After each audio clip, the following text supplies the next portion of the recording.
ఇట్లానే బ్రోచర్ చదువుకున్నాను. ఎందుకంటే సండే నేను బ్రీఫింగ్ ఇవ్వాలి. ఇలాగే పక్కకు ఒక ఆయన కూర్చొని ఆయన అన్నారు. "ఏంటి సార్ రియల్ ఎస్టేట్ చేస్తారా మీరు?" అంటే "అవునండి" అని చెప్పాను. "ఒకసారి బ్రోచర్ ఇవ్వండి" అంటే తీసుకున్నాడు ఆయన. తీసుకోగానే "సార్ నేను ఉండేది రాంపల్లి. నన్ను మీరు పికప్ చేసుకొని నన్ను తీసుకొని వెళ్ళగలుగుతారా సైట్‌కి?" అక్కడ యాదగిరి. యాదాద్రి టెంపుల్ దగ్గర. ఓకే. అప్పుడు యాదాద్రి టెంపుల్ దగ్గర ఏమీ లేదు అసలకి. హ్మ్.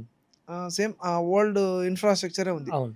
టెంపుల్, ఆ పాత నరసింహస్వామి టెంపుల్ అలాగే ఉండింది. అవును. మా సార్‌కి ఫోన్ చేశా. "సార్ ఇద్దరు వస్తా అన్నారు. మరి మీరు సండే మార్నింగ్ పికప్ చేసుకోగలుగుతారా?" అన్నా. "నువ్వు కూడా రావాలి. కస్టమర్స్‌ని తీసుకొని రా" అని అన్నారు. సరే రైట్ అని చెప్పి కొంచెం కాన్ఫిడెన్స్‌తో రెడీ అయ్యి ఇగ వెళ్ళా.